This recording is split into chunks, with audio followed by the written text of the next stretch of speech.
Well, welcome everybody, and thanks for coming out this evening, braving the cold and everything. Please give a round of applause to Vicki and the rest of the staff here. And most importantly, a round of applause to yourselves for coming out to what will be, ma'am, it didn't look like if you were clapping or trying to kill a bug there just now. Did you get the bug? Very good. Welcome to Emancipation, to the Inauguration, Chicago's Black Experience, which in my way of thinking is my representation of each and every one of us as a fiber or a splash of color or whatever in the quilt that makes up the greater Chicagoland area and ultimately our world, as well as the beautiful murals, that we see throughout Chicagoland. Each one of us, because of our different pigmentation, hair texture, hair color, everything, eye color, we all have these places in these quilts and in these murals that we will see around the city of Chicago. If you have a cell phone, and I know that you do, please silence it. Please, baby, please silence it. I bruise easily. If you have an electronic device of any sort, unless it's a pacemaker, please turn it off. And my friends, Sam and Muhammad Ali would like for you to refrain until afterwards before asking questions and making comments, things of that nature. All of these images are used within the fair use guidelines of the American copyright laws and so forth. So if anybody out there is a lawyer looking to litigate, I'm sorry, you're going to have to go elsewhere. Sir, you have a blue suit on, so you look like you might be ready with an affidavit or something like that. Very good. Okay, I'm safe for now. Okay, very good. So are you ready? Boy, hey, come on, I drove all this way. Are you ready? Here we thank you very much. So, in roughly 1650, did we find Father Marquette and Louise Joliet coming across the area known as Chicago. And of course, the preacher says, oh, what a wonderful place to convert people, and what a wonderful place for a settlement. The legend of Chicago fell on the ears of almost every French-speaking person in North America, which of course ultimately included this guy, Jean-Baptiste DuSable. When he hears about this place called Chicago, he says, I'm going to go and check that out. It's probably a land that's flowing with milk and honey, and there's no racial prejudice or anything like that at all. So everybody of color is looking extraordinarily skeptical at that one right now. Yeah, so he arrives in Chicago in roughly 1790. That's not that long of a time ago. He shows up, takes a house roughly in the middle of downtown Chicago where Wacker Drive and Michigan Avenue now meet, and he stays there for a bit. He's the first non-indigenous settler in Chicago, and then for some reason, he leaves in the middle of the night, like the Baltimore Colts going to Indianapolis or something like that. He leaves. Why? Because he starts the trickle of non-indigenous people arriving, and everybody who arrived after him was white. And so the first thing that we find in the history of North America is that when large groups of blacks start to congregate, they make large groups of whites nervous. And so one of the first things that happened when whites arrived in Chicago, they came up with black codes, and we have a series of black codes in almost every town in the United States. Many of them are now hidden under the floorboards and whatnot, and hidden otherwise because they're really embarrassing with regard to where we've come as a people. What's a black code? I'll tell you. We can only have so many black people in this area. We can only have so many black people congregating. Black people can only make up 2% of the entire population. A black person can never testify against a white person in court. This was typical in this country. And Chicago did it one better. In the state of Illinois, they had these black demarcation and embarkation rules put on the books. These basically said, in spite of the fact that Chicago and many cities of the North were ultimately portrayed as these safe havens for people escaping from slavery, there were no records, no laws on the books protecting escaped slaves from repatriation and extradition back to the South. In fact, the powers that be generally encouraged people to capture escaped slaves and send them packing back to the South. So Jean-Baptiste Point DuSable and everybody else that was black at first said, yeah, I see which way the wind is blowing, I'm out. However, we have three issues in America that always make us uncomfortable: race, gender, and issues having to do with sexual orientation and the like. These are things that we'll never be able to really get rid of, but we have to talk about if we're going to get along, and we're going to have to get along because ain't nobody going anywhere anyway. And race is one of the biggest deals in the American experience. And believe it or not, from the racial inequity and slavery and so forth, the question of slavery was born a brand new political party in roughly 1850.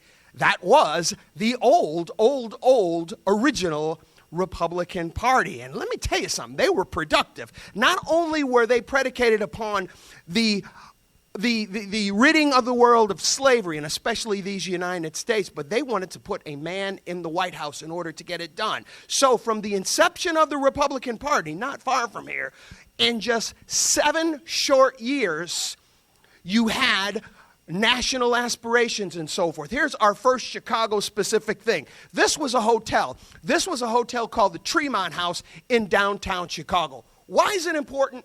I'll tell you. Because the family that owned the Tremont Hotel was the family of one Ira Couch.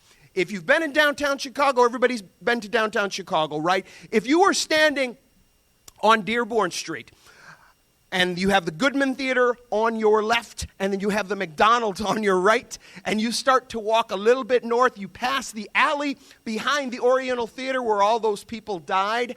There is a parking garage to your right. That is where the Tremont House was. This was a big deal because Ira Couch was one of the biggest, and that means richest, Republicans in Chicago at the time. And thus he tried to bankroll the abolitionment of slavery and tried to slide money to the Underground Railroad and things of this nature. And he backed Republican political candidates like this guy.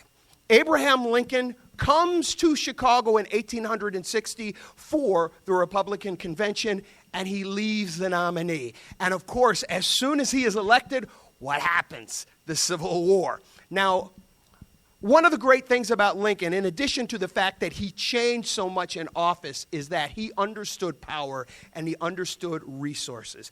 And prior to the Civil War, the American experience had never experienced a total war. President Lincoln was the first of only 2 presidents who decided we have to wage total war for this issue. Not the issue of ending slavery, but the issue of preserving the Union. And President Lincoln saw, wow, I've got this terrific resources. Black men. President Lincoln, though he was no fan of the idea of blacks being equal to whites, he thought it was the most unchristian, unholy thing in the world that another human being should own another human being. And he saw all of these former slaves and freemen, as they were known, who wanted nothing more than to show our love for our country by any means necessary, maybe dying for it, maybe killing for it. All of these people who hitherto had not been allowed to fight for the country. Because of what? Because we were blacks and we were too dumb or too whatever or too disloyal or whatever to be trusted with a gun. President Lincoln said, you know what? You can forget that. We're going to get as many people with shooting irons in their hands as possible. And so the first black regiment in the history of the United States is the 129th Infantry Division out of what town, do you guess? Chicago. Yes. Here's a hint. Anytime I ask, what town do you guess, the answer is Chicago. And if I ask about someone, it's probably Al Capone or something like that. So we got it going, and President Lincoln has got it going on. And while this incredible war is being fought, there are still people escaping from slavery, and we still have the wonderful, wonderful, wonderful Underground Railroad. I'm so glad that there was a movie about Harriet Tubman done recently, and it received all of this international recognition. Now, when I first heard of the Underground Railroad as a little boy in the 1960s, growing up on the South Side, I thought if you were a slave, you just took your bus transfer and waited for an L to take you to the north, like catching the Jackson Park line all the way to Howard to Wrigley Field. My mother lovingly explained to me, honey, don't quite work like that. And she explained the rigors and the horrors and so forth.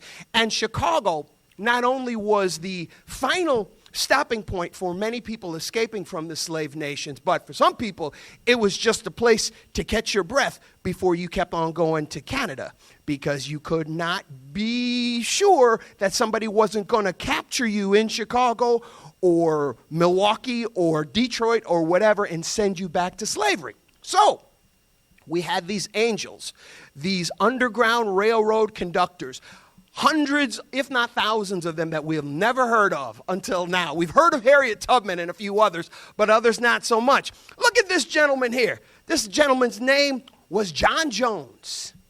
He looks like a tailor for good reason. He was a tailor. And by day, he was a tailor. Downtown Chicago. Yes, sir? How does that suit feel? How does the inseam feel? Beautiful. That's an excellent color on you, sir. Will that be charge or check? By night, creeping around, helping people escape from slavery, using the basement of his tailor shop in downtown Chicago as a safe haven and a station for the Underground Railroad. And we have these all over Chicagoland, old buildings that used to be safe havens and slave havens for the Underground Railroad. If you ever have a chance to go to an Underground Railroad museum, please do so. It's part of your American birthright and part of your responsibility as an American to do so. So we had gentlemen like this. Now, you can tell by this picture that this gentleman is either a doctor or a ventriloquist here. His name was Dr. I'm glad you like that joke. Everybody's looking so serious. I got to lighten it up. Serious topic, but there will be some bad jokes. I've already got this gentleman coughing here, and he just arrived. Oh, you ain't seen nothing yet. That's just the floor show. This gentleman's name was Dr. Peter Hudlin. He was a doctor, not a ventriloquist, and he and his wife lived in St. Louis. They had originally come up to the northern states and the border states during slavery and established themselves. I could not find a picture of his brother Joseph. His brother Joseph was equally learned and affluent, living in Chicago with his wife. And both the brothers Hudlin, Peter and John in Chicago, that we don't have a picture for, did their gigs and made all this money by day. Part of the middle-class African-American community, by night, conductors of the Underground Railroad. Pretty cool, right? So the war is waged, and slavery is ended. The war is ended. Woohoo! We're free at last. Yay, everything's great. However, in Chicago, we had another problem as far as escaping. That was called the Great Chicago Fire. Now, Mr. Joseph Hudlin and his wife, as affluent as they were in their business being downtown, when the fire started, and if you know about the Great Chicago Fire, it started in the near southwest side and started to go west. Then the wind shifted, and it took out all of downtown. So can you imagine you're shopping? Oh, man, it sure is getting warm. A little smoky here, so I got a craving for some barbecue. My good, oh, hell. And so the Hudlins, rather than saying exit stage left, literally, they hung around helping people to escape out of the downtown area, regardless of how they looked, what color uniform God issued them, or whatever. We had these angels, and that's the way many of us find salvation, is through the benevolence of other angels. Okay, look out now.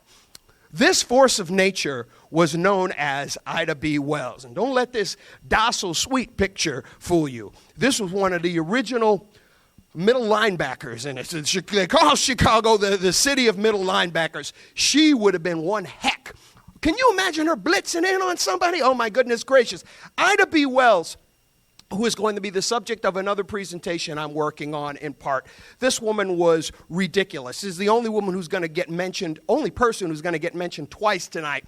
Before she came to Chicago, just to kind of set the precedent and where the tone for where she was going to go. She was originally a slave. She had been born a slave, and then she winds up in Memphis, Tennessee. She's on a train in Memphis, Tennessee, sitting in a seat an integrated seat, an integrated car, and an influx of whites came on. The conductor said, "Ma'am, you're going to have to move.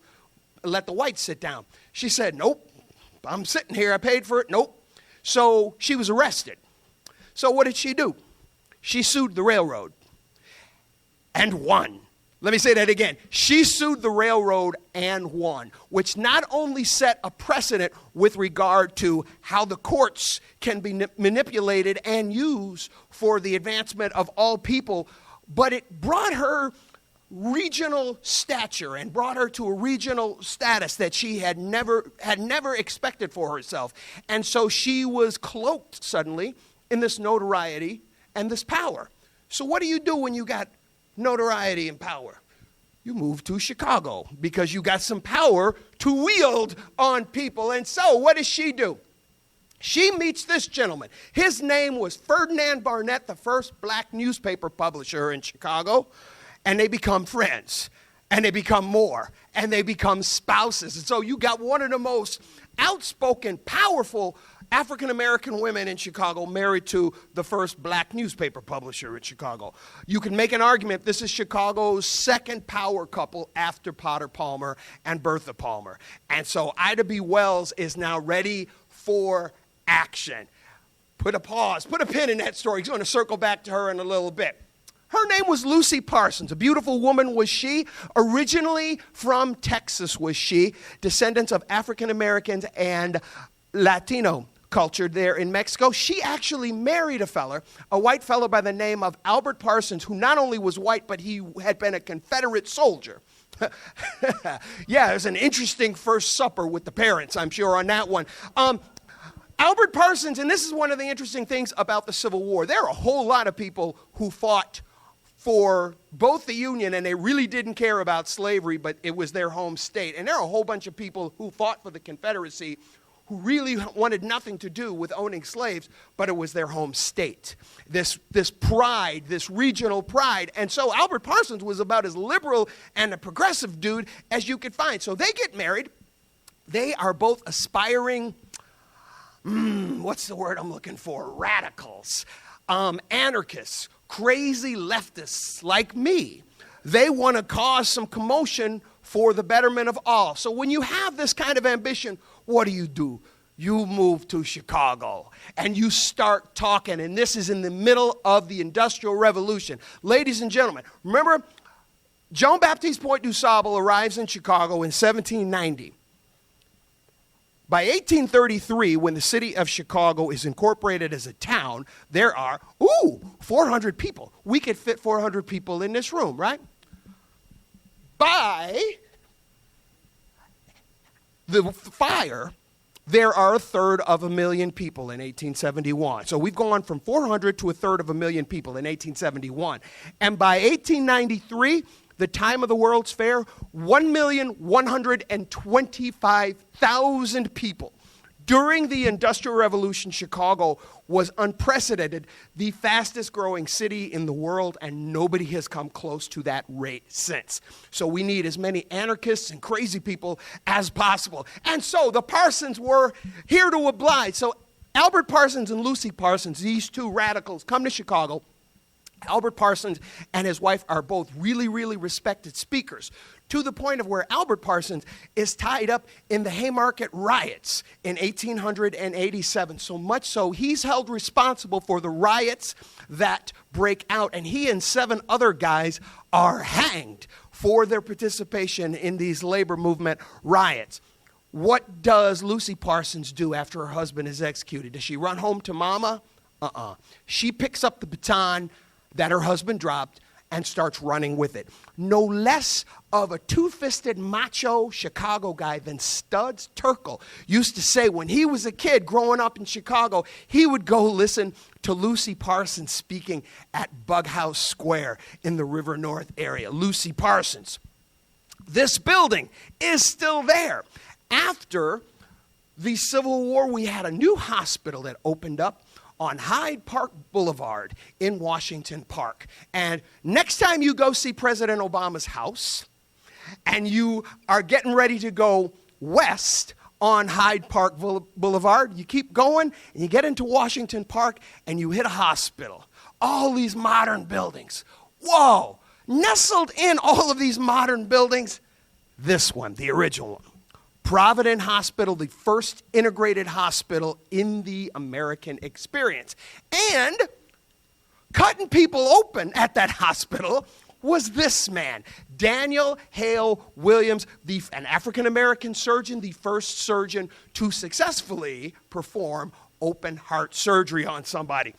And I'm sure the dude that he performed the operation on, oh, that's the same fly that lady was trying to hit a little bit ago.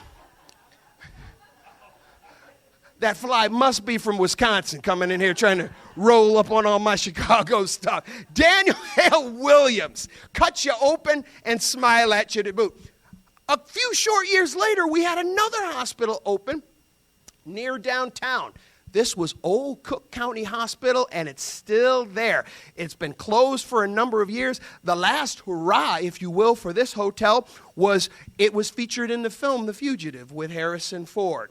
This is an important hospital. I said hotel, I meant hospital, because basically every black person in Chicago who wasn't born at home between 1900 and 1980 was born here. Every famous black, raise your hand if you were born at Cook County Hospital. This lady here, this lady here. Both of my parents were the two most important people born at Cook, but we also have from Terrence Howard to Jennifer Hudson to Sam Cooke, Emmett Till, Mr. T. The list goes on and on and on. Me, I was born about a quarter mile away at Mount Sinai Hospital because I'm uppity like that. What can I say? I was born at Mount Sinai Hospital. His name was Father Augustus Tolton. He had been born in slavery in the American South, and then when the war ended, he comes up north and he lands in Chicago. He is a Catholic, a pious, devout Catholic. He becomes the first African-American ordained priest in the Church of Roman Catholicism, in the whole world. The whole world. And he essentially, in Bronzeville, where his parish was, it's no longer there, he almost had this kind of African-American, Afrocentric Vatican set up, if you will. I'm not making this up. In Bronzeville, to show people who had never been exposed to Catholicism, hey, we're not all marked with the devil. We're not going to kill you. We're Christians too. This kind of thing. He did such a good job, ladies and gentlemen, that he was canonized. So this is Saint Augustus Tolton, a Chicago priest looking real peaceful, isn't he? So, we got the population way over there in time for the World's Fair. 1,125,000 people in 1893, and it's going to be Chicago's opportunity to unbutton the jacket and swagger around. It's like, yeah, this is a world-class city. What do you got? Not much, because you're not Chicago. However, there's a problem. In spite of the fact that the African-American population is starting to trickle and grow, and we've already made these contributions, the leaders of the World's Fair say, well, we'll take you as customers, but we're not going to pay any tribute to any black people in America in this 6-month affair. So you can imagine what Ida B. Wells heard when she said this. The second word was either no or you. I'm not sure. I wasn't alive yet. So she says, oh, heck no. Oh, screw you is what she says. And so she organizes a boycott. And she gets a publication, and this is my hands holding one of the original publications. These people got organized in a hurry. And then when Daniel Burnham and everybody got wind, it's like, whoa, slow down, slow your roll. Okay, a boycott looks bad. We're going to show up America. We better change it. Oh, you know what, black people? Here's what we're going to do. Since you talk sense into us, we are going to talk about you and feature you. You can have one day, and it'll be called Colored People's Day. Now, ridiculous as that sounds today, 130 years later, the powers that be said, all right, if that's all we can get, we'll take it, and we're going to run with it. So all kinds of speakers were organized, with the keynote speaker being the most prominent African-American person alive, Frederick Douglass. All kinds of black women, including Ida B. Wells, were invited to speak at the Women's Pavilion. All kinds of greatness from all around the country and all around the world. Indeed, you had a precedent-setting meeting of all of these black nations, African nations that were represented there, meeting with black American representatives, treating them as equals and saying, hey, we know you got problems in this wasteland called the Western Hemisphere.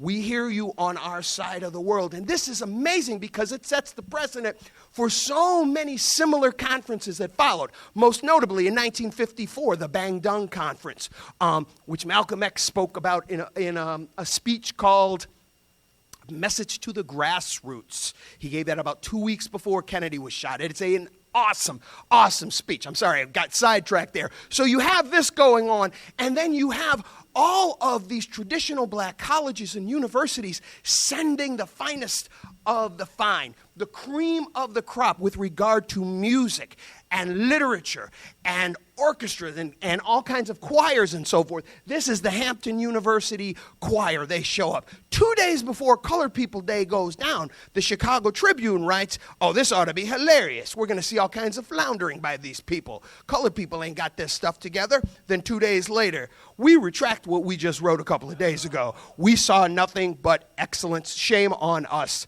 The newspaper that essentially got Abraham Lincoln elected. Shame on us for abandoning what Abraham Lincoln ultimately stood for. Look at this. Now, try to look at this without looking at it through your 2020 sensibilities, okay? So suspend that judgment for a minute. Of all of the many products that were introduced to the world at the World's Fair in Chicago, Aunt Jemima pancake mix. Yummy!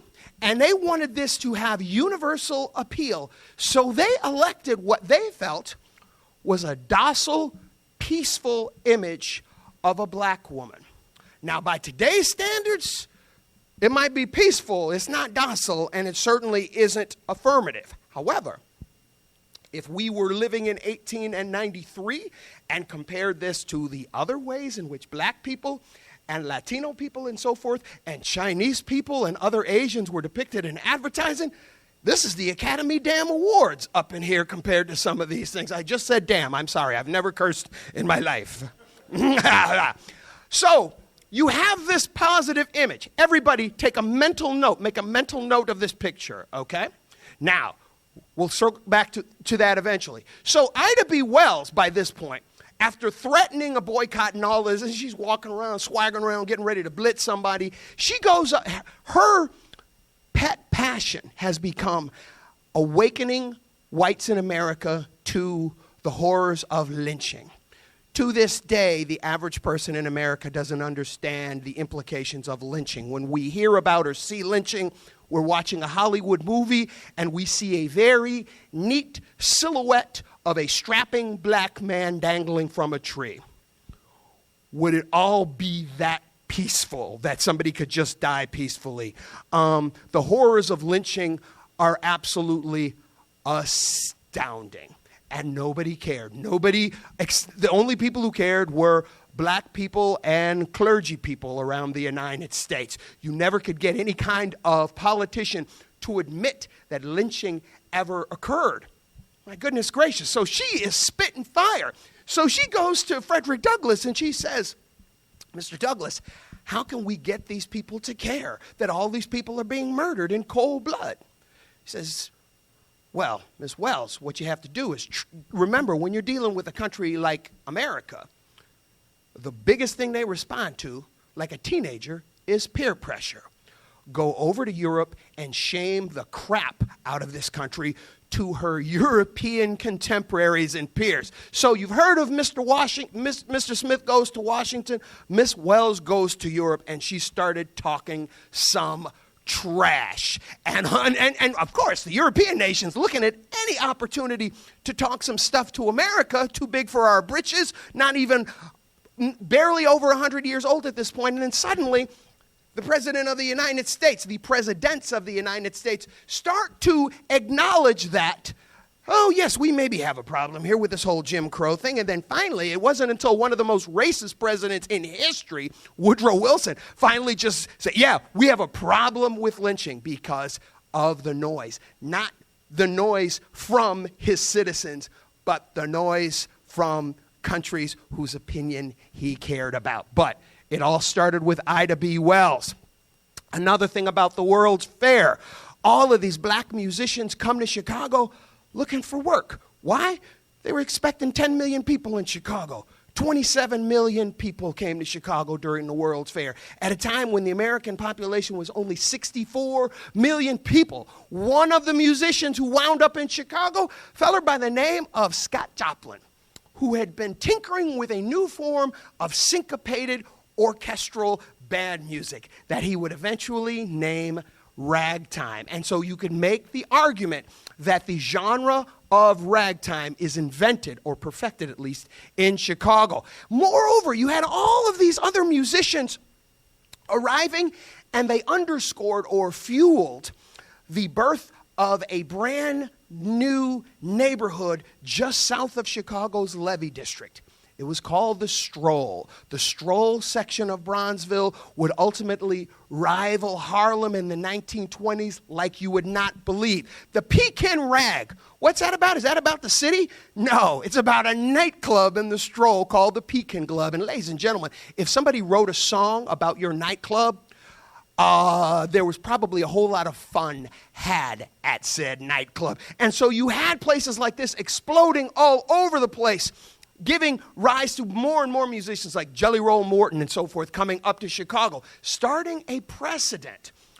Hopefully this wasn't your commute to work this morning. If it was, I'm sorry. And if it was your commute to work this morning, you're looking pretty good, because this is a picture of State Street in 1920. So, 1893, the population of Chicago is 1,125,000. By 1900, it is 1,700,000 people. By 1930, there are 3.5 million people in Chicago. In less than 100 years of existence, Chicago has grown from 400 people to 3.5 million people.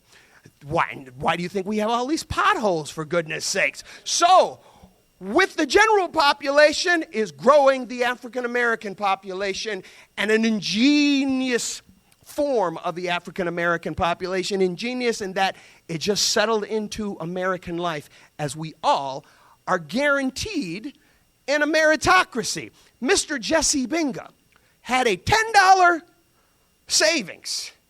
Everybody in this room has more than $10 in your wallet right now, in your purses, right? He had a $10 life savings. He converted that into a banking and real estate empire in Hyde Park. His home in Washington Park is a regional landmark now. This was important because it set the precedent. Like, wow, he's not an entertainer. He's not some sort of musician. He's just a really, really smart guy. Jesse Binga. Her name was Fannie Emanuel. Now, when we think of social work in America, who do we think of? Jane Addams, indeed. I love Jane Addams. She was a racist, though. So if you were a person of color and you walked over to the Hull House looking for aid or succor, they told you to keep on stepping. That's a problem. Fannie Emanuel, an aspiring social worker herself, moves to Chicago from Cincinnati and establishes the first integrated social work house in American history on the south side of Chicago. His name was Jack Johnson. Jack Johnson was the first African-American heavyweight boxing champion, and that's a way of saying I can beat anybody in the world in a fair fight. This man beat everybody in the world in a fair fight. Back when they had 15-round fights where you had light gloves and there was no saving by the bell. Everybody in the world except black people were rooting against him. He wins the world title. Texas boy, country boy that he is, he got all this money. What are you going to do when you got a lot of money? You move to Chicago. And not only do you move to Chicago, he opens up his own cafe and restaurant in the Bronzeville area, the Stroll. It's called Le Café des Champions. Mais oui. And he lives the rest of his life in Chicago. He's buried in Graceland Cemetery.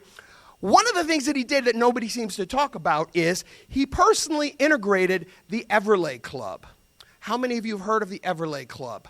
The most famous brothel in American history in Chicago's Levee District. And my man shows up in a nice suit. One night he wants to, play a couple of hands of pinochle with a few of the ladies working there. And the dude at the door says, "I'm sorry, we don't take colored people here." And he says, "Oh, perhaps you don't know who I am. I'm Jack Johnson. I can beat any man in a fair fight. I'm the heavyweight champion of the world. Step right this way, Mr. Johnson." And so he personally integrated the Everlay Club. Black Chicagoans start moving further and further into the so-called middle class and middle income. We got black lodges. My goodness. When I was a little kid, the only lodges I ever heard of was the water buffaloes on the Flintstones and the raccoons.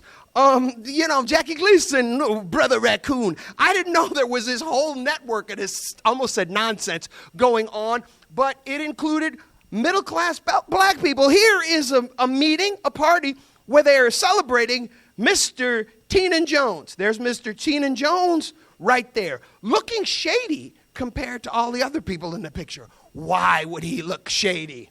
I'll tell you why. Because by day, he was a respectable businessman. By night, he was the originator of and the king of policy numbers in Chicago. Policy numbers, the parimutuel numbers where you could take $1 and make it into $600 if you combinated, as they used to say. And most importantly, with regard to the American experience, the success of his number system not only inspired Al Capone to go and say, "Hey, I want to be your partner. You take care of the blacks. I'll take care of the rest of Chicago." Shake without any bloodshed. And it was a very, very wise move on the part of Capone. But every lottery system in American history after this point was based on Chicago's policy number on the South Side. So architecture, gambling, fixing elections, fixing holes in the street, we got it here. His name was Robert Abbott. Robert Abbott came to Chicago as a young choir member of the Hampton University Choir for the World's Fair. And he's walking around, "Wow, I'm liking Chicago. This is all right. I'm not going back to Virginia. Forget that." So he moves to Bronzeville, and he's just excited, and he gets this idea. I'm going to start a newsletter. So he starts a weekly newsletter in the kitchen of his landlady on her kitchen table. That newsletter becomes the Chicago Defender, and then eventually the Daily Defender. And the Chicago Defender is arguably the most important African-American publication of any kind in the history of our nation. And I will tell you why right now. This is a Pullman sleeping car. The first one was tested out by Abraham Lincoln, who happened to be dead at the time, so he slept very, very soundly. All of these people walking by the president, "Oh, man, he looks like he's asleep. Man, I wish I could sleep that well." And George Pullman gets this idea, why don't I have all of these sleeper cars in my railroad so people can sleep and enjoy comfort and wake up refreshed when they arrive in Philadelphia or Boston? I'm such a brilliant man. And who am I going to get to serve these people and turn down their beds and all of this nonsense? 10,000 black men named George become the original Pullman porters. This is really important. One, the Pullman porters ultimately become the first unionized black job in America. Two, this is the first unskilled job, if you will, in black American history that makes the people, the participants, enough money that they can move into the middle class. Before this, you had to be a doctor or a lawyer or own your own business. And Pullman was located in Chicago, right? The Defender was located in Chicago. Robert Abbott said, these guys are going all over the country. He goes to them and he says, "Hey, Pullman porters, I know your name is not George. Please come here. Here is a stack of my newspapers.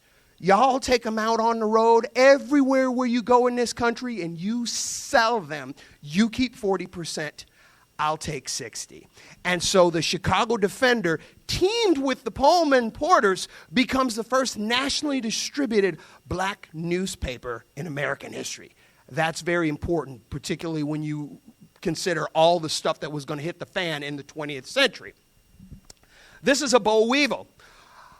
A boll weevil decides, and a whole bunch of his brothers and sisters decide they're going to finish the work that William Tecumseh Sherman started in the Civil War, meaning that the South is already essentially destroyed by the Civil War, and their way of life is destroyed, and their economy is destroyed. What's left of it, the boll weevil comes in and says, we're going to mess up the rest of your stuff. And they do. And suddenly all of these farms start to fail, which sadly you think would lead to an era of benevolence and understanding. But what it does is it amplifies Jim Crow, because the already desperate whites in the South are already ticked off that they've lost their way of life. And now, what is with these black people? They don't want to be sharecroppers?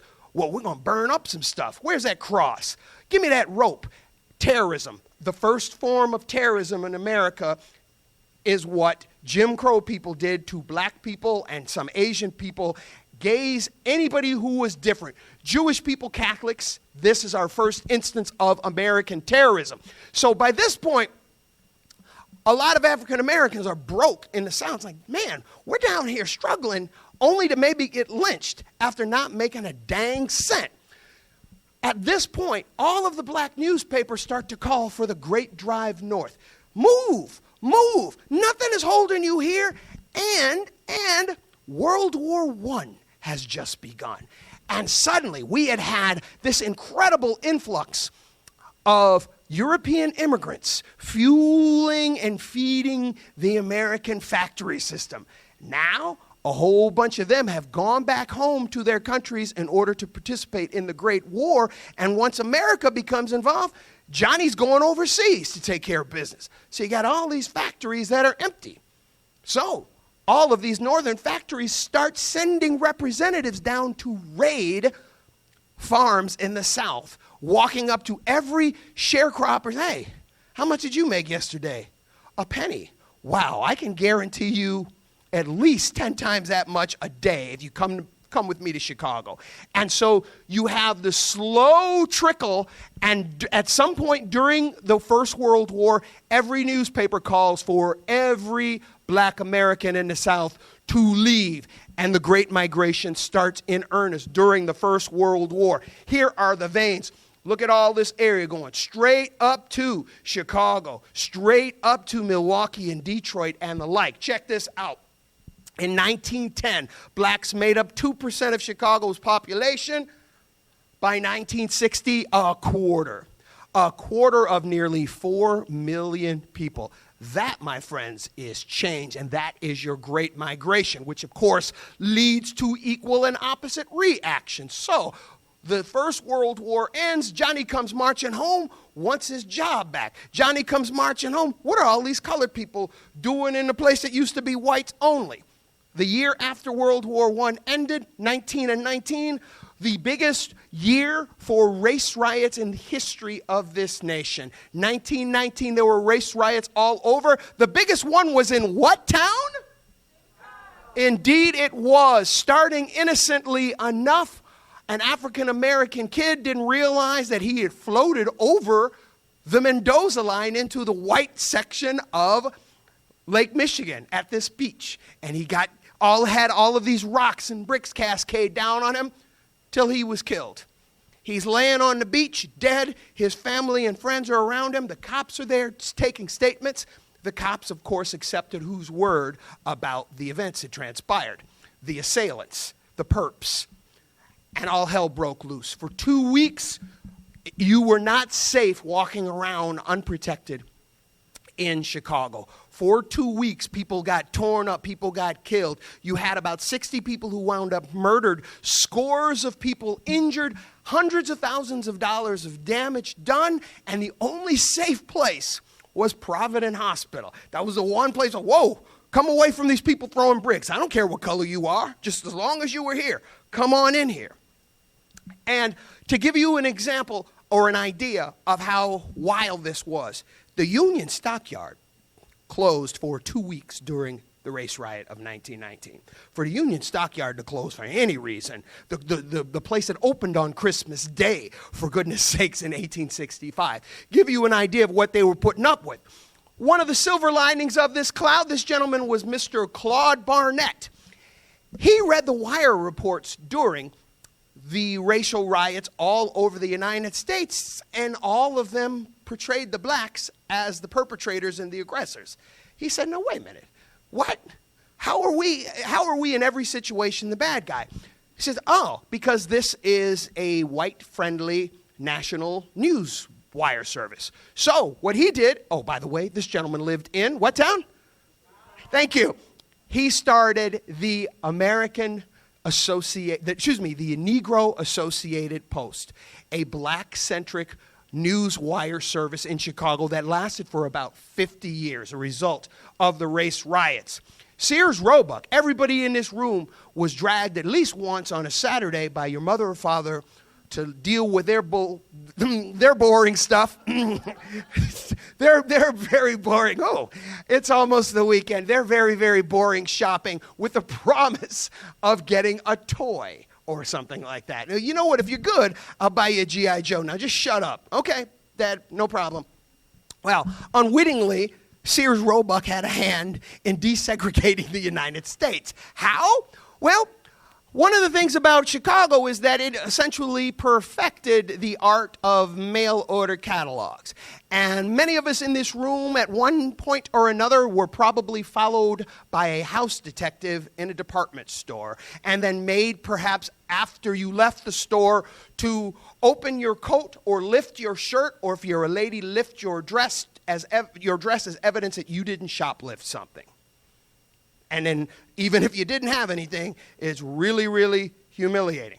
So imagine, man, I ain't going downtown. Get these people all up in my business and everything. Oh, wait a minute. I live in Chicago. I can go to the Sears catalog and order anything from a toothbrush to a whole prefab house. And so black people started using the Sears catalog to circumvent house detectives and over-officious jerks in the United States all over the place. So I know you didn't mean it, Sears Roebuck, but thanks very much. A pillar to the civil rights movement. The middle income in Chicago's black neighborhood is growing. You have indication, or I should say evidence of that, things like the Southside Art Center. People get together to talk about art, just to talk about shop, just to talk about the growing community and this world that we all love so much. And then the Wabash Avenue YMCA publishes, every month they have this cabal of all of these learned and lettered black people arrive in Chicago, and they publish the monthly Journal of Negro History. Wow, that's pretty wonderful. 1926, this gentleman, a school teacher from Washington, D.C., arrives. Mr. Carter Woodson is his name. And he says, why don't we have a week every year in February, right around President Lincoln's birthday, where we celebrate Negro history? Beautiful. And then ultimately this evolves into Black History Month, which brings us all here today. So an idea that started in Chicago. Same spot.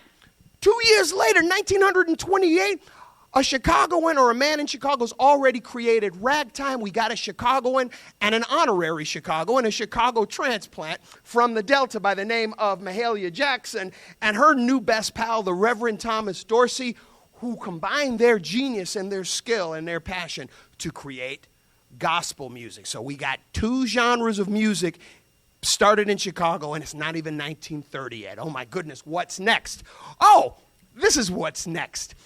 People talk about Mozart being a child prodigy, or Michael Jackson, and indeed these two men were, but they were not bigger child prodigies than this woman. Her name was Sister Rosetta Tharpe. She comes to Chicago as a little kid, and by the time she passes away, at the tender old age, I believe, of 58 or something like that, my age, she has not only become a gospel singer rivaling Mahalia Jackson, but you can make an argument that she is the first really important player of electric guitar in the history of Western music.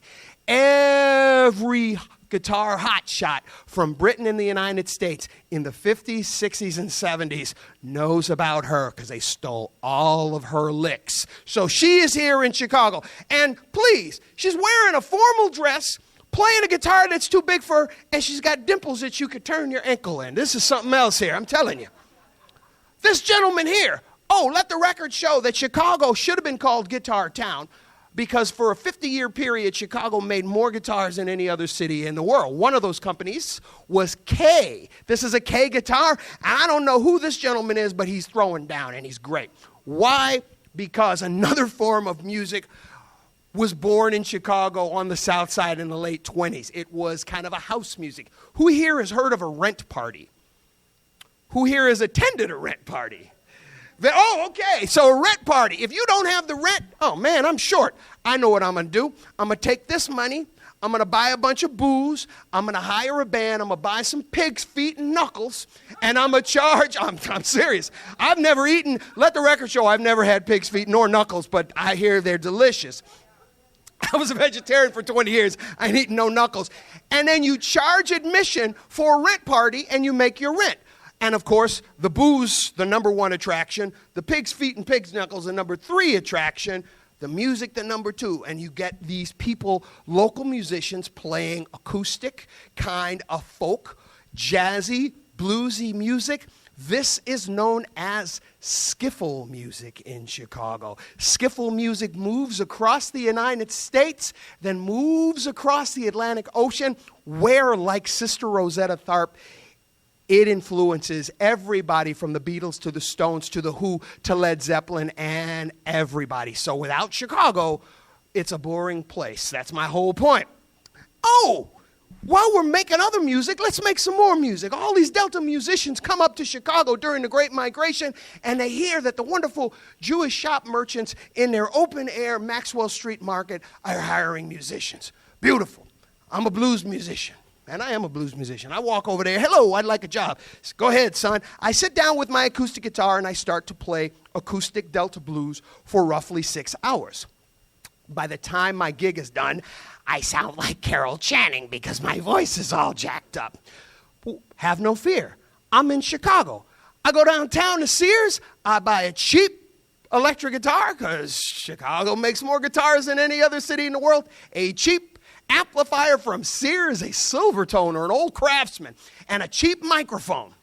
Plug it in the next week, and I start screaming that same blues over electric guitars. The marriage of electricity to Delta blues, the result is Chicago blues. So if you're counting, it's 1950 and Chicago was responsible for basically making the world a better place. And we even talked about country music, but we won't because that's a different topic. No, the dude who started the Grand Ole Opry started the WLS barn dance in Chicago the year before. No, Chicagoans created country music too, everything. Beethoven, the Peanuts, it was a Chicagoan, everybody. Give me a topic and I can find 2 degrees of separation between it and Chicago. Let me change the subject. This gentleman's name was Cornelius Coffey. And shortly after the turn of the century, we got a new advent in the American experience, world experience. Wow.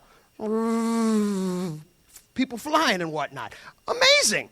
Up in this plane, it's all a meritocracy. You can either fly the plane or you can't. Nobody's going to be prejudiced up here. This is great, and everybody looks the same from 10,000 feet.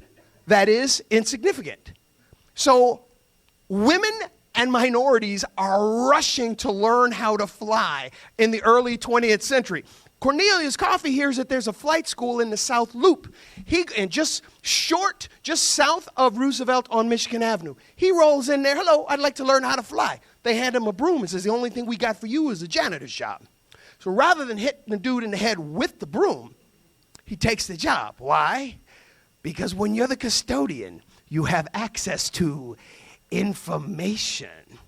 So while he's diligently sweeping up people's stuff, he has access to the textbooks and the worksheets, and he cobbles together his own curriculum, buys himself airtime, learns how to fly, and starts teaching other black people and women how to fly, including Bessie Coleman. Bessie Coleman, who, let the record show, while she's on the near west side of Chicago becoming an aspiring flyer, who do you think is going to Hyde Park High School thinking of the same thing? Amelia Earhart. Chicago invented women flying, too. There's another thing. We invented everything. The Sopwith Camel, Linus, Snoopy. And so she turns around, and then she teaches the Tuskegee Airmen and the like. So it's this wonderful chain.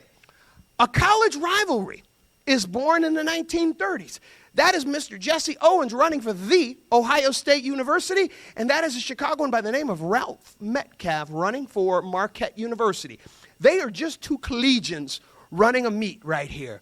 2 years later, they will be on the American Olympic team together where they will win the gold medal in the 4x100-meter relay.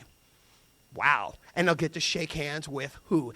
Adolf Hitler in 1936. Funny thing is, Hitler was conveniently called by nature to go to the toilet when both of these black men came up. Jesse Owens, obviously, winning 4 gold medals, a legend and an immortal. Ralph Metcalfe didn't do too badly himself. He parlays that fame into a political career in Chicago, and he is the first prominent black politician in Chicago, so much so that there is a beautiful museum building in Federal Plaza at the corner of Clark and Jackson Boulevard that bears his name, the Ralph Metcalfe Building. Though jazz music was invented by African Americans, it was largely segregated forever. And you could, if you went to hear someone commercially, it was either a black band or a white band. Go figure. This is Benny Goodman from Douglas Park. This is Gene Cooper from Douglas Park, and this is the Benny Goodman Quartet, featuring these two men, obviously, Teddy Wilson and Lionel Hampton. If you've never heard a recording of the Benny Goodman Quartet, do yourself a favor, go listen to it. Benny Goodman has a regular radio program every Sunday at the Congress Plaza Hotel, 1930s. He's like, I'm sick of this crap. I've learned all of this stuff from all of these black musicians, and I've learned some of my best licks. These guys are my brothers and sisters in creativity. So, Benny Goodman takes Teddy Wilson with him to the gig on Easter Sunday, 1936 at the Congress, and integrates publicly played, publicly rendered jazz music. And the world has not been the same. Thank goodness.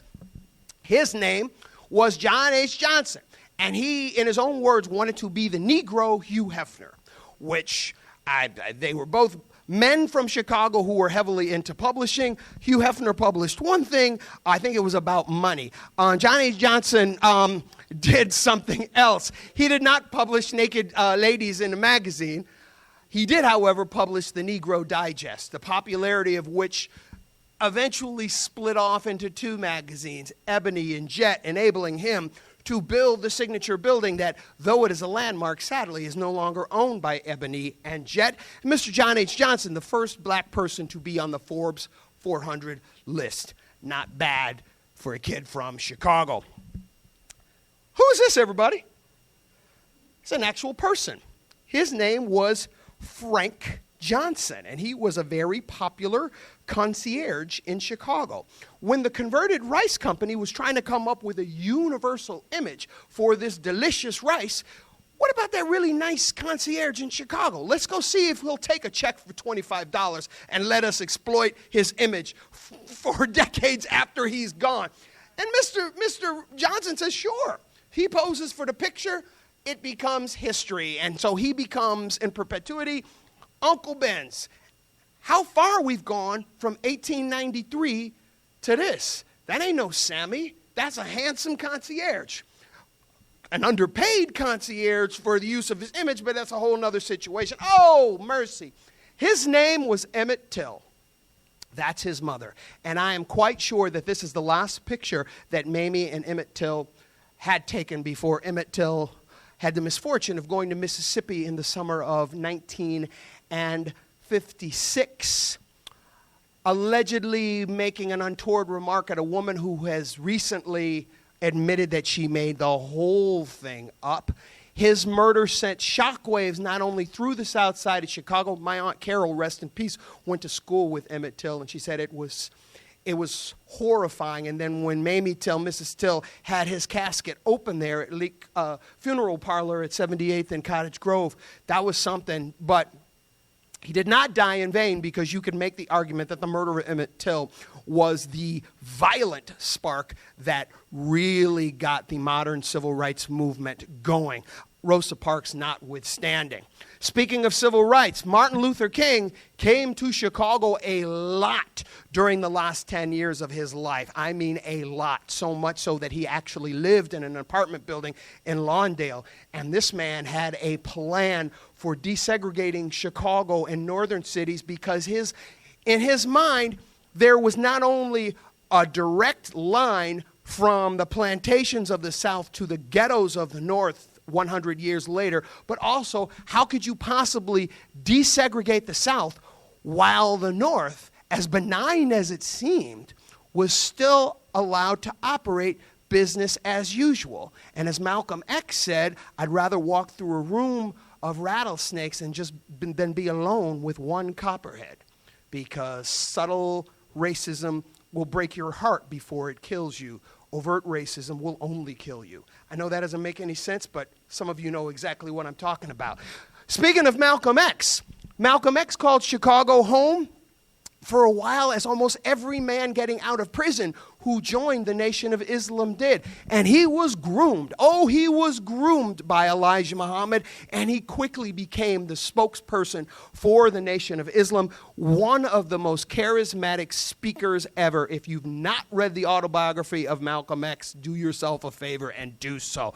I'm citing him here because after he left, actually after he was excommunicated by the Nation of Islam, the last 2 years of his life it was a year and a half of his life, were pretty ugly and pretty fretful, and he knew he was going to die. And he commenced a speaking tour shortly before he died, where he was not only going around telling the truth on the Nation of Islam and announcing how he had gone to Mecca and prayed next to blonde-haired, blue-eyed Muslims and said, wow, I've been a little bigoted in my views. He had softened his views, and he had announced his own church, and he had announced what a scoundrel Elijah Muhammad was. I hope there are no Muslims in this room who are going to shoot me right now, because I wasn't there. I was a little kid. But this was the problem, that if you did or said anything that was not appreciated by the Honorable Elijah Muhammad, you could wind up dead.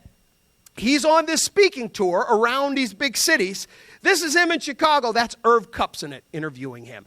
And Malcolm X was also in town. And this is a fairly recent revelation. He was in Chicago because he was being deposed by the Attorney General, because the Attorney General of the United States office was looking into removing the Nation of Islam's tax-exempt status. If that got on the ears of the powers that be of the Nation of Islam, Malcolm X was a dead man. And he was dead 3 weeks after this picture was taken. In the vacuum of these leaders, these national leaders who are legends now, leaving us like Malcolm and Martin Luther King, we had this incredible generation of young, charismatic leaders in Chicago with regard to the civil rights movement. This was the late, great Fred Hampton, a young kid, a boy of 20 years old, leading the resistance when he was murdered in cold blood by the Chicago Police Department while he slept in his apartment in the middle of the night. And to this day, if you go to West Madison Street, just past the United Center where he lived, the building where he lived is all jacked up, but somebody has done a wonderful service and spray painted, yeah, this is where Fred lived, as if his flame still burns and resonates today. And this chaos of the latter part of the 60s creates even more chaos, which exposes the Honorable Richard J. Daley as a man who's not really in charge of things anymore. I put this man's picture up here because the Daley family have a really uncomfortable history with race, mostly him. During the riots of 1919, the legend about him is that he led people around Bridgeport with baseball bats looking for black people to beat up. And then, of course, when Senator Jack Kennedy asked him in 1956, Mr. Mayor, how are you going to deliver Chicago and Cook County for me with vigor? The Honorable Mayor Daley, his honor the mayor says, Senator, I haven't unleashed my N-words yet. And what he was saying with that was Mayor Daley had a cabal of politically charged African-American aldermen whose palms he greased, not with money, but with service to their neighborhoods, and their responsibility was to keep all the black people in their districts and so forth in check, meaning vote how Mayor Daley wants you to. So all of these people and 100,000 dead people in Cook County voted for Jack Kennedy in 1960. Wouldn't his honor, the mayor, be pleased that his favorite son and namesake has a black girlfriend right now? Wouldn't he be pleased by that? Can't make this stuff up, everybody. And of course, this climate creates the climate that leads us to the first of our two African-American mayors and our first woman mayor, and all the trials and tribulations. And I loved Jane Byrne, and I was really happy that she lived long enough to see the circle dedicated in her name, and I loved me some Harold Washington. But we got a new middle linebacker in town, in City Hall. The mayor, this lady, is going to be an interesting tenure as long as she's mayor. So, quickly, one more thing, you guys, one more little section here, a constellation of modern stars. That's kind of the history timeline as far as the important things in the African-American experience in Chicago. 100 years ago, this man was called the Spike Lee of the early 20th century. The first prominent African-American filmmaker, Oscar Micheaux, in Chicago, USA. The incomparable Nat King Cole arriving in Chicago during the Great Migration on his way to Los Angeles. Every song that man touched was as sweet as honey. His name was Richard Wright, a prominent novelist of the middle part of the 20th century and a Chicago man. Her name was Lorraine Hansberry. Don't let that fool smile you. She smiled like a baby. She bit like a gator. One of the most decorated and respected playwrights of her time from the south side of Chicago. His name was Buck O'Neil. If you saw Ken Burns' film on baseball, you remember the celebrity narrators he had? There was a very distinguished elderly African-American gentleman. That was Mr. O'Neil, some 20 years after this picture was taken. Buck O'Neil was a member of the Negro Leagues, and he was good. Not great, but good. So he was good enough to come to the majors once they'd been integrated, and then good enough to hang around and hang around and hang around, and his love and his knowledge of baseball was converted into the job as a scout for the team that plays at 1060 West Addison. What does that mean? That he was the first African American of any kind of managerial position in the history of baseball. That was the only thing the Cubs did right in the 20th century, from 1908 and in 2016. Everything else was messed up. Her name was Gwendolyn Brooks, another terrific writer from the south side of Chicago. The aforementioned Honorable Elijah Muhammad changed this city so much, strictly by, I thought I had an image of it there, when he moved the headquarters of the Nation of Islam, not only to Chicago, but that beautiful mosque there on Stony Island Avenue, was it 74th? I lived at 87th and Stony Island, so anytime I was heading up to Jackson Park with my parents, you drive by the mosque, and I didn't understand anything about it. All I knew is I saw Muhammad Ali stop at a red light once in front of the mosque. That was pretty cool. In the same family, we have the great American novel of the mid-20th century, written by this gentleman, a Chicagoan by the name of Willard Motley, and in the same family, a portrait painter by the name of Archibald Motley, who has paintings hanging in the Art Institute of Chicago. Her name was Dinah Washington, and before she killed herself at the ripe old age of 33, she was on her way to being Ella Fitzgerald or Billie Holiday or Sarah Vaughan. If you've never heard her version of September in the Rain, pour yourself a whiskey, no ice, no mixer. If you got them, smoke them, sit down and listen to it. Get some hankies ready too. Get some hankies. And if you got somebody you can call to come over and console you, that might come in handy as well. His name was Gordon Parks, and a photographer extraordinaire, a documentary photographer for Ebony, Jet Magazine, Life, Look Magazine, a Chicago guy was he. This is the architect, John Matsumami, who was of the second school of Chicago architecture. one of the great ones who studied under Mies van der Rohe, a bunch of buildings in Chicago, and this woman in about $5,000 of sable, that is Mr. Park's wife right there. His name was Wendell Campbell, another second school of Chicago architect and the first prominent African-American architect from the south side of Chicago, studied directly under Mies van der Rohe.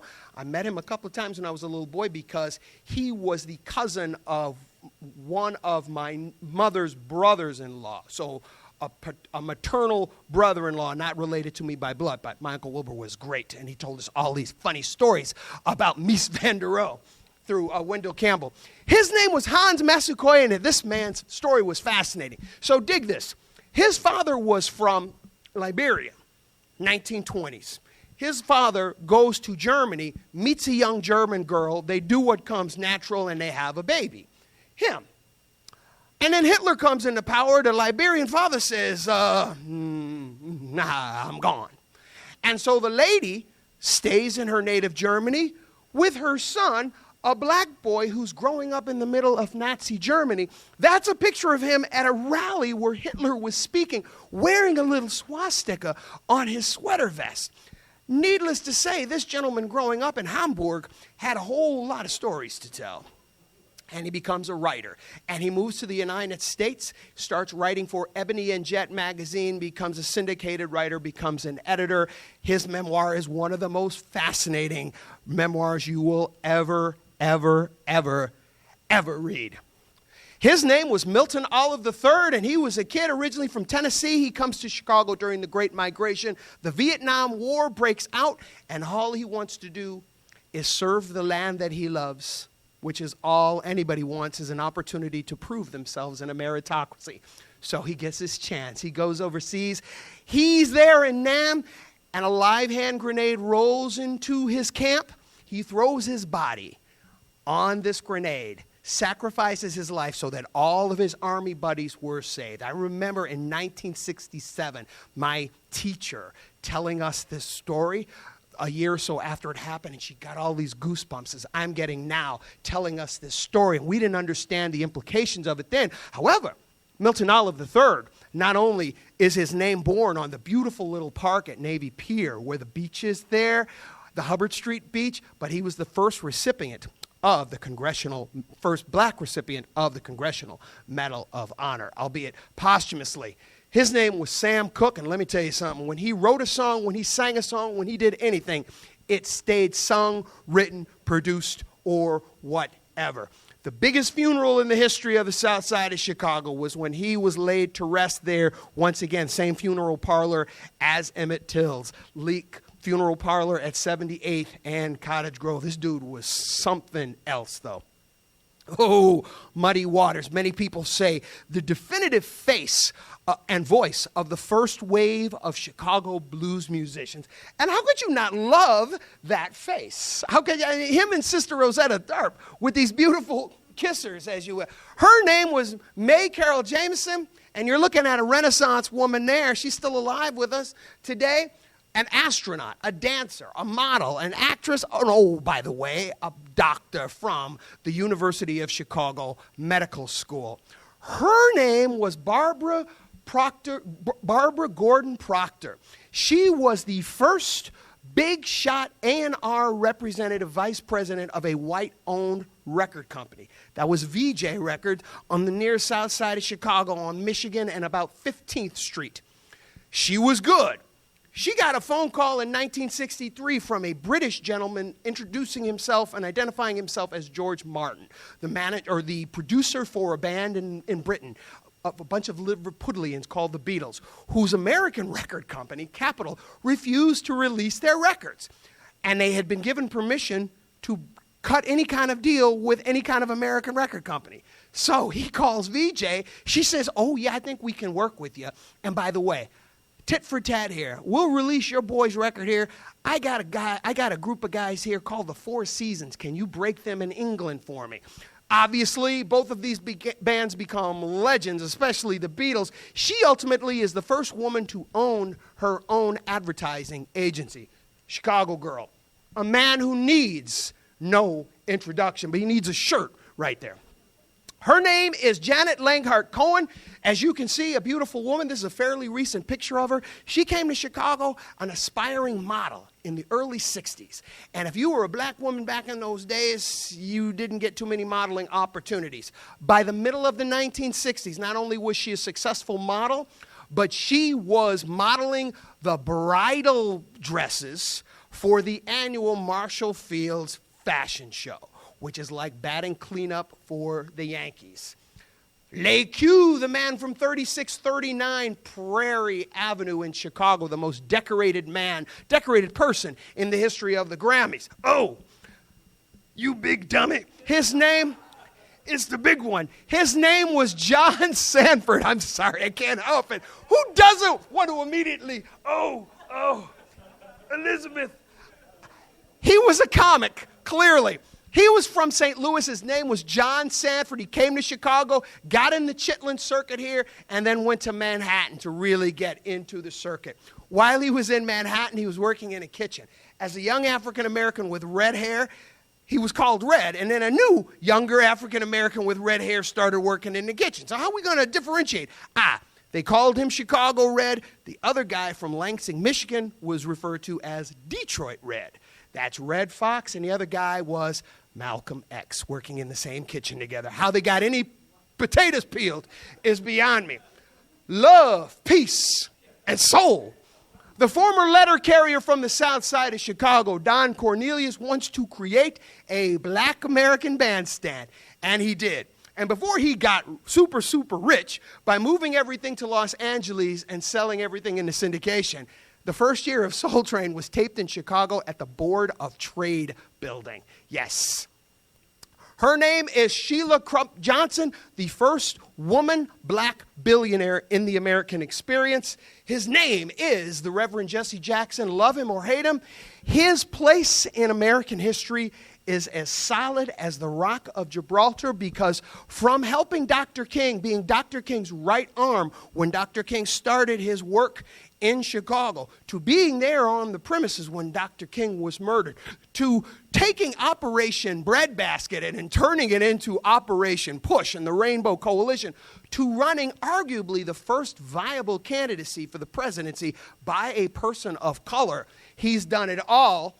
The brothers Gumble, Chicago boys were they, the rare picture of them together. Her name is Shonda Rhimes, and if you have ever watched television on a Thursday night in the last 10 years, you have been spellbound by her evening soap operas. That's Grey's Anatomy, How to Get Away with Murder, Scandal, all these other things. I'm sure you've been watching them.